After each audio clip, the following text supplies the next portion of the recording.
বউ যেহেতু আছে বাচ্চা মারা গেছে, তুমি বউ এরে এবার টেন্ডে যাও গা। একটা বছর রাখলে আশা করি বাচ্চা হয়ে যাবো গা, বুঝতো না? এক বছর বাচ্চা হইব তো। আরে 9 মাস এইটা আমি হিরত দিলাম, 9 মাসে হিরত দিলাম। ইসলাম অভাবে উজানে আমার বউডারে বেড়া দৌড়ন মারিয়া দিচ্ছে, অন্য হইয়া গিয়া বউর বাচ্চা মরিয়া থাকা। এই দুঃখে তো আমার কষ্ট লাগছে, এমন না আমারও খুব কষ্ট লাগছে। অনেক এরা বিচার করবো। লাইন বিচার লয়ে যাই। এই দেশের মাধ্যমের কাছে যাইতেছি বিচার লইয়া। লো আমার সাথে তুই লো। আরে কি কামনা এটা করলো রে। এই দেশে বলে বিচার ভালো। ভালো হচ্ছে কি তোমার আমরা পিছাই এই যে মাতবর সাহেব, এই ঘটনা ঘটে গেছে।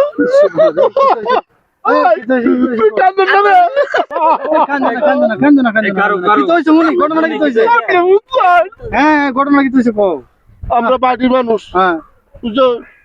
আমরা বউ চলে আইছি দেশ, অনেক বাগানও যায়, এক বউ গেছে যায় হাতালাতা তো হয়তো ওদের বাগানের মালিকে গেছে দিছে দৌড়ান। আমার বউ আছেন গর্ভবতী হয়ে গিয়া বাচ্চা মরেছে গা। মালিকটার নাম চিনো? চিনি চিনি, খেলা নামটা কত? আবুসান আছে না? আবুসান, এই আবুসানের দৌড়ন না দিছে। আচ্ছা আচ্ছা, আবুসান না আছে রে, আবু ডাক দিছে, আবুসান একটু ডাক দিছে। আসি দাদি আসি কি আছে তুমি এমনি আছে ও নাম নেই, এটা সুন্দরীর একটা বিচার করে দিতে হয়। বলে দৌড়ান মারছো, তোমার বাগানের ফল খাইছে এলার বউ রে। আরে এই আমার বাগানের ভিতরে গিয়া দি এক মহিলা বালা ফল দিত, ফাঁকনা ফাঁকনা ফল দিত সিরিয়াল, খাঁচা ফল দিয়ে সিরিয়াল আছে।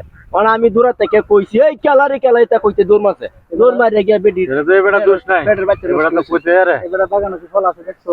ফল আছে, ফল আছে, ফল আছে। আচ্ছা আমি এটা সত্য বিচার চাই। আচ্ছা ঠিক আছে, এ আমার বউটার এরকম কতটা করলো কে রে? মানে এটা বিচারটা কিটা করবেন দুজন আছি, শক্ত বিচারই হইব। আমি কিতা কই শুন না, বেড়ার যে ক্ষতিটা হইছে আপনারা যা বিচার করুন, তা আমি মাথা ফাইতে নিয়াম, আপনারা করেন। আচ্ছা তোমার বউ আছে? বউ আছে।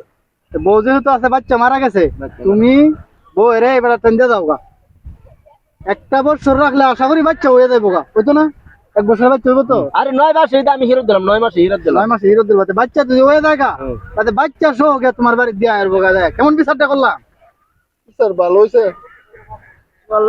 বিচার তো সঠিক হওয়ার বিচার হইলো কি বা সঠিক বুঝাওছো, তুমি বুঝাছো? বিচারটা ঠিকই গেছে, তুমি বুঝছো না? না বুঝছি না কোন বুঝছো? এই বেটার বউ রে আমি 9 মাস বাদ কাপড় সাপড় দিয়া রাখবাম আমার বাড়ি, কত দিকে হাত করলে পরাম আমি। এটা করো কথা না, তো খরচ হইতো না, বিচার হইছে না, এবারে উঠে যাইবো এটা কিন্তু কথা হইলো ঠিক আছে বুঝছো? তোমার তাহলে বেটি দাদা তো গা বিনা কষ্ট বউ এক বছর হাল গো বড়া বাচ্চা সহ বাচ্চাও একটা হিরো দিল, বাচ্চা সহ দে বাচ্চা ধরো না, এই তো একটা বাচ্চা তো হাইতে আছো তুমি। এই শুনতে এরকম আত্মীয়র মাঝে তো এরকম করে না। সুন্দর বিচার করছে মাত্র বেলা। এই আত্মীয় তো 9 মাস কেউ হালতো না, এরপরে তো এরা হালতো। এরা মানুষও ভালো, বিচারও ভালো। খুব সুন্দর বউ দাদা গায়া, কিন্তু বাড়িতে তো আমার বাড়িতে দাদা বউ আয়া বউ বিকালে দাদা এমনি আমি বউ যত্ন সহকারে রাখাম, সুন্দর মতন রাখাম, খাওয়া মত চালটা বলে দেন। ভালাই আছে, আমরা অভাবটাও যাইবো, অভাবটাও গেল তো করলাম। তোমার সহায় দিচ্ছে না? আরে এক নম্বর বিচার তো সাদি তুমি কি থাকো এরকম বিচার তো বসে মধ্যে করে এবারে হচ্ছে বিচারটা বসের মধ্যে বসের মধ্যে বুঝছো এবার যদি এন্ড আমি হেনে সাথে একটু ইন্দে দল আছে না সাদি বসের মধ্যে এবার এক দুইটা বিচার করুন যেতে আর আমার জীবনে বিয়ে হতো না। আইও হতো না, তোমার বউ সুন্দর আছে, সুন্দর আছে সাজি মাতবর বালা। আচ্ছা এবার বিচার করুন। হ্যাঁ যাও, এবার দিন যে তুই বিচার করুন। আর কি কঠিন বিচার হবে। আচ্ছা তো যাই গে সাদি, আসসালামু আলাইকুম। হইছে হইছে লইছে